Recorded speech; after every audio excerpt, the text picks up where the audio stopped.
For those stations just joining us across the network of the CBC, Sports Weekend will follow directly after the completion of this Brazil-France game, quarterfinal game from World Cup '86. We are in overtime, and the score is tied at 1. The situation is this. They will play 30 minutes of overtime, 2 15-minute extra time periods, and if the score is still tied, after that they will determine the winner with a penalty shot contest. We have to have a winner because Brazil or France will go on to meet West Germany or Mexico in the World Cup semifinal. It was Careca who opened the scoring for Brazil, only to have Michel Platini come back and tie it up. And right now we are in the first 15-minute extra time period in what has been a very, very enjoyable game. It's a disappointing way, as I said, to determine a winner. You like to have a clear-cut winner because penalty shots are so debatable, especially the way goalkeepers have a tendency to cheat. Sometimes it's called, sometimes it's not. It inevitably leads to controversy. And cheating is not confined to the goalkeepers. We saw Socrates take a penalty kick earlier in this tournament where he went up, stopped, let the goalkeeper make a move, then finish his shot. That's cheating too. You have to continue your motion once you've started to approach the ball. And this will be one of the key figures over the next few minutes. Joel Batz, who had an outstanding game through regulation time, through the 2 15-minute extra time periods for France. Now let me explain very simply how this works. Each team will get 5 penalty shots to determine a winner. If they don't have a winner after 5 penalty shots, they will alternate until they do. A very exciting, but as I keep saying, a disappointing way to perhaps determine a winner. Unfortunately, one of these teams will leave World Cup '86. One will go through to the semifinals. They are 2 outstanding world-class sides who have played very, very entertaining soccer over 90 minutes and then another 30 minutes. Stopiro has been one of the goal scorers for France up till now. He may well be hoping to get a chance to take that penalty kick. I know Bosch's is because he missed one against West Germany. So now the referee will call the captains in, I suppose, and determine who will take the first penalty shot. And as I say, the fans aren't leaving. They are hanging in there because they want to see how this thing is going to turn out. Joel Batz against Gallo Carlos. Batz, a 29-year-old who plays for Paris Saint-Germain in the French league. And there we see Carlos, 30 years of age, plays his soccer in Brazil, taking a well-deserved break in the shade, trying to cool down, gather his thoughts, because this is a tremendously nerve-wrenching time for the goalkeepers. And Michel Platini, right of your screen, has not missed a penalty kick in 3 years. So he will obviously feel confident. One of the best dead ball artists in the game today. If you were with us during our coverage of the 1984 Los Angeles Olympics, you'll remember Canada went to a penalty shot shootout situation against Brazil. The Brazilians coming away with the victory there, but that was a tremendous day for Canadian soccer. And that was another case where you hated to see one team lose. If there was a way of awarding both teams berths into the semifinal, that would be the way to do it. But it comes down to this, the penalty shootout.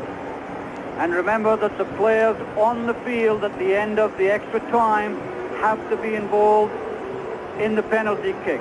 If you've been substituted, you cannot come back on, nor can any extra player. And it would be interesting to see if number 10, Zico, who missed the penalty kick earlier, has got the nerve to come up and hit one now that he's warmed up, because he obviously wasn't when he missed the first one. The players are gathering around the midfield area, but believe me, the penalty shots will not come from there. It will come from either the end at the south end of the Jalisco Stadium or the north end. That is yet to be a winner because one of these teams must go through to the semifinals. And France still thinking about that incident when Billon went through and Carlos fouled him, but all France would have got was a free kick outside. Beautiful penalty kick. Carlos goes the wrong way. The composure of Fernandez right in the corner. Magnificent kick, and that's the one France wanted. And Platini is so relieved. So Brazil are out of World Cup 86. France go through to the semifinals against West Germany or Mexico. What a dramatic finish to this outstanding game in Guadalajara. France defeating Brazil in the penalty shot contest. They win the game and go on to the semifinals. Disappointment for Brazil. They go home. Goal allowed by France so far, but the French came back at the 41-minute mark. Michel Platini redirecting a crossing pass for his second goal of the tournament. It was tied at 1 midway through the game. Sharing the hero's role for France was goaltender Joel Batz. Early in the second half, Batz with a great save off Junior. Later, Batz had only one option when Brazil's Branco was in all alone. Batz commits the infraction, resulting in a penalty kick for the Brazilians, who began a premature celebration. But with Zico taking the kick, Batz made a glorious save, and the game remained tied at 1. Later, Batz showed remarkable anticipation on a header after a crossing pass by Jacquemart, and it was still 1-1 after regulation. Brazil had the best opportunity to win the game in the extra time in the second 15-minute segment, but Socrates missed a fine crossing pass, which meant the game was to be decided on penalty kicks. Again, the French goaltender was brilliant, stopping a shot by Socrates to open the shootout. The score was tied at 3, and that left it up to Luis Fernandez on the final shot. He blasted a low drive to the stunning upset as France beat Brazil on penalty shots. Luis Fernandez clinched the victory, which sends France on to the semifinals. He eliminates favored Brazil and has all of France celebrating. Tonight from Monterrey, it's Mexico against West Germany. The winner will move on to the semifinals for a date against France. Mexico has been one of the big stories of World Cup 86, thrilling their home fans by finishing first in Group B and winning their second round match over Bulgaria. West Germany hasn't been at its best yet. They finished second in Group E and struggled to a 1-0 win over Morocco in the second round. But the West Germans are an experienced team. Mexico has home field advantage. It should be an interesting matchup. Let's go to Monterrey, and with the call of the game, here are Jeff Gowan and Sam Lenarduzzi. And welcome to Monterrey, where we are watching this all-important game at Universitario Stadium. Capacity of just over 45,000, and this is packed with eager Mexicans anticipating Mexico's first ever entry into the semi-finals of this World Cup competition, looking for their 7th win in World Cup today. They've been in 9 World Cups, and there we see this lineup of whom so much is expected by this nation. And in the Mexican lineup, they're basically going with the same team that have gotten them through all of their victories up to now, with just the one notice at the time that Sanchez did not play. But Coach Milicevic is going with the same team and hoping to create Mexican history today. And the referee and the linesman, what an immense task they have ahead of them today. The referee, Jesus Diaz Palacio of Colombia, only 31 years of age, the only Colombian participant in this World Cup, tasked with this immense job of refereeing this high-tension game, where so much is expected of this side. We keep saying that when we do the Mexican game, but it's absolutely true. This crowd just beside themselves with tension, emotion, and expectation. And in the German lineup, there's one change. Rudi Völler is not playing, and in comes defender Andreas Graham. And we sort of wonder why that's happened, but I think Mr. Beckenbauer has brought in an extra defender, maybe to leave Brigo, Heinz-Peter Brigo, to go forward. So lots of expectation. The wall already starting. Relatively cool day for Monterey. No altitude problems in Monterey. Heat problems. It's only 30 degrees Celsius in Monterey. 60% humidity.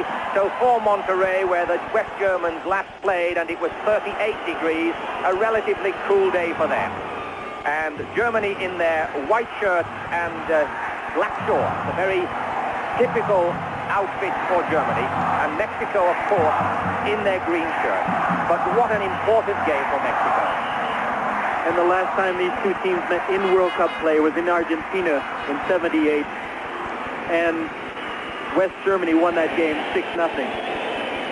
Hans-Dieter Briegel, number 2 for West Germany. He's known as the Waltz from Faust, which means a steamroller. And it's a very apt description of this huge man. Very, very... The referee did well there, Jeff, to let the play go on, and it's good refereeing. And the Labatt TV series will return after this match. Moving towards 15 minutes, still no score. Neither side having truly nice touch. And the intention was good, I think. Take a quick one, try to catch Pablo Larios in surprise. And World Cup 86 on CBC Sports will continue in a moment. And that one wasn't too far away and had Larios stretching in the goal. And the Labatt TV series will return after this message.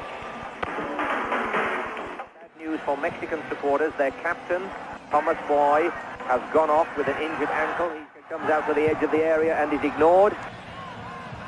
Briegel pushes that ball to Alof. Goes harmlessly to a Mexican, Servin. Magat is challenging. Servin under pressure and looks for help. Finds it in the form of Amador. Certainly this game increasing in intensity. Very slowly, but very surely. And it's Mexico that has picked up the pace of the game more than it has been the Germans. They almost look a little lackadaisical now, the German team. We apologize for that brief loss of your video. There are some technical problems. We thought we'd iron most of them out in Mexico, having been running for some close to 3 weeks now, but we apologize for that brief loss of video. Negrete and Schumacher pleased to tip that one over. And the Labatt TV series will return after this message. A little bit of a disappointing cross there from Maradona. So we're still scoreless. CBC's coverage of World Cup 86 continues in just a moment. Latest